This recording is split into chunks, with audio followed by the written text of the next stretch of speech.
नमस्कार दोस्तों, मेरा नाम है अम्बेडकर और आपका स्वागत है हमारे प्यारे चैनल अम्बेडकर सिंघानी। दोस्तों, आप लोगों को बता दें कि पश्चिम बंगाल गवर्नर को बम ब्लास्ट धमकी का ईमेल मिला। अधिकारी बोले आरोपी ने अपना मोबाइल नंबर की लीक गृह मंत्रालय को जानकारी भेजी गई। सीवी आनंद बोस 23 दिसंबर 2022 से पश्चिम बंगाल के राज्यपाल हैं। पश्चिम बंगाल के राज्यपाल सीवी आनंद बोस को गुरुवार देर रात ईमेल के जरिए जान से मारने की धमकी दी गई। लोक भवन के सीनियर अफसर धमकी की पुष्टि की है। अधिकारी के मुताबिक ईमेल में राज्यपाल को बम से उड़ा देने की धमकी दी गई है। धमकी भेजने वाले ने ईमेल में अपना मोबाइल नंबर भी लिखा है। अधिकारी ने पीटीआई से कहा, हमने डीजीपी को जानकारी दी है। आरोपी की तत्काल गिरफ्तारी के निर्देश दिए गए हैं। सीएम ममता और गृह मंत्रालय को भी घटना की जानकारी दी गई है। राज्य पुलिस और सीआरपीएफ के 60-70 जवान राज्यपाल बोस की सुरक्षा में तैनात हैं। राज्यपाल को Z+ सुरक्षा प्राप्त है। राज्यपाल बोस को धमकी की घटना उस वक्त हुई है जब राज्य में सियासी तूफान उठा हुआ है। 8 जनवरी को ईडी ने टीएमसी के सोशल मीडिया हेड के ठिकानों पर रेड मारी है। सीएम ममता ने इसे राजनीतिक से प्रेरित बताया है। इस पर राज्यपाल ने कहा है कि एक संवैधानिक पद पर बैठे व्यक्ति की अपेक्षा की जाती है वह संविधान में सहयोग करे। किसी लोक सेवक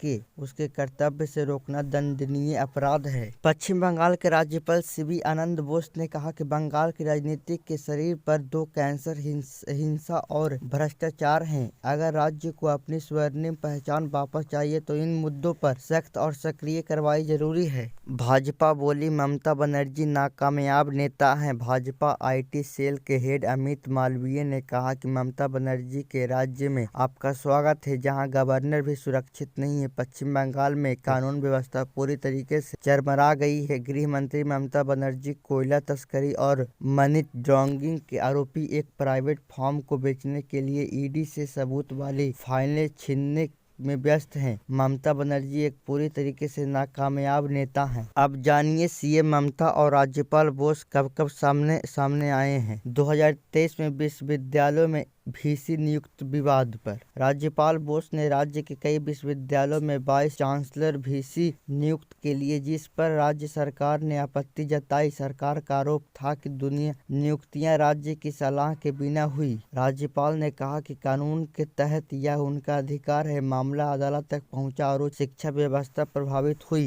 2023-24 में राज्य विधायकों को मंजूरी न देने का आरोप। राज्य सरकार ने आरोप लगाया कि राज्यपाल कई विधेयकों पर मंजूरी में देरी कर रहे हैं। ममता बनर्जी ने इसे लोकतांत्रिक प्रक्रिया में बाधा बताया था। राज्यपाल का पक्ष था कि विधेयकों की संवैधानिक जांच जरूरी है। इससे सरकार राज्यपाल संबंध और तनावपूर्ण हुई। 2023 में मनरेगा और केंद्रीय फंड पर टिप्पणी। राज्यपाल ने मनरेगा सहित केंद्रीय योजनाओं में कथित अनियमितताओं पर सवाल उठाए। राज्य सरकार ने इसे राजनीतिक से प्रेरित बताया। दोनों पक्षों के बयानों से केंद्र राज्य संबंधों पर भी असर पड़ा। 2023-24 में राज्यपाल की जिलों की यात्राएं। राज्यपाल के जिलों के दौरे और जनता से सीधे संवाद पर सरकार ने आपत्ति जताई। सरकार ने कहा कि यह समांतर प्रशासन जैसा है। राज्यपाल ने इसे जनता से जुड़ने का संवैधानिक दायित्व बताया। 2024 में महिला कर्मचारियों की सेक्सुअल हैरेसमेंट की शिकायत। पश्चिम बंगाल लोक भवन से जुड़े सेक्सुअल हैरेसमेंट के आरोप सामने आए जिस पर राज्य सरकार ने जांच और कार्रवाई की मांग की। राज्यपाल ने आरोपों को सिरे से खारिज किया और राजनीतिक दुर्भावना बताया। मामला राजनीतिक बयानबाजी तक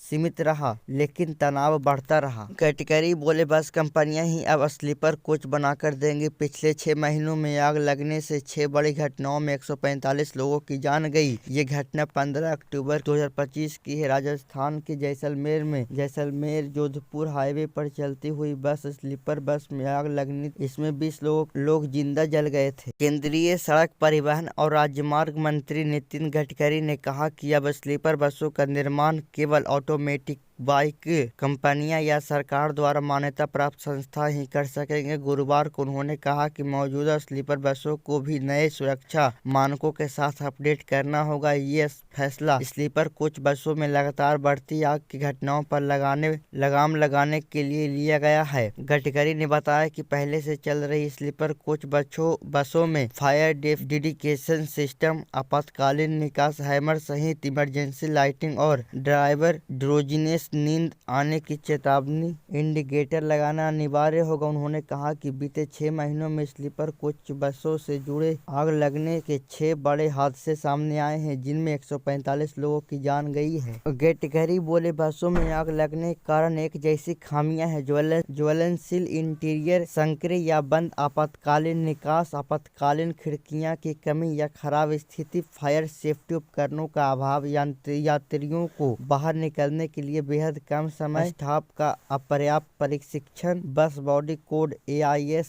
052 अनिवार्य। बस बॉडी कोड AIS 052 एक अनिवार्य मानक है। केंद्रीय मंत्री ने कहा कि भारत का बस बॉडी कोड AIS 052 एक अनिवार्य मानक है, जो देश में बनने वाले सभी बस बॉडी के लिए सुरक्षा, संरचना और डिजाइन से जुड़े मानक तय करता है। इस कोड को पहले से संगठित रहे बस बॉडी बिल्डिंग सेक्टर को कंट्रोल करने, यात्रियों और चालकों की सुरक्षा बढ़ाने और बस कोच प्रोडक्शन में समानता लाने के लिए लागू किया गया था। गडकरी ने कहा कि मिनिस्ट्री ऑफ रोड ट्रांसपोर्ट एवं हाईवेज ने संशोधित बस बॉडी कोड को 1 सितंबर 2025 से लागू कर दिया है, ताकि सड़क परिवहन में सुरक्षा मानकों को और सख्त किया जा सके। अब जानिए क्या होता है AIS 052। AIS 052 भारत में बसों के बॉडी डिजाइन और अनुमोदन, बस बॉडी डिजाइन एंड अप्रूवल के लिए एक औद्योगिक मानक कोड ऑफ प्रैक्टिस है। यह मानक ऑटोमोटिव इंडस्ट्री स्टैंडर्ड्स के रूप में automotive research association of India, जिसे शॉर्ट फॉर्म में ARAI द्वारा central motor vehicles rule CMVR के तहत जारी किया गया है। इसे बस निर्माता, बॉडी बिल्डर तथा परिवहन प्राधिकरणों को अनिवार्य तौर पर लागू करना होता है। जान लेते हैं इसमें क्या शामिल होता है। बस बॉडी की डिजाइनिंग और मूल रूपरेखा, आयाम, सीट व्यवस्था, गैंगवे, चालक के पिछली सीट तक मार्ग, इमरजेंसी एग्जिट गेट, सीटें, लेदर की मजबूती, सुरक्षा सुविधाएं जैसे handle, emergency exit, approval process, किस तरह बस बॉडी को RTO प्राधिकरण वैध मानेगा। AIS 052 किस पर लागू होता है? यह मानक सभी बस डिजाइन पर लागू होता है, चाहे जब भी कोई बस डिजाइन या सुधारी जाती है। इनमें city bus, intercity coach bus, school या अन्य यात्री बसें शामिल हैं। तो दोस्तों, आज के बस इतना ही। धन्यवाद।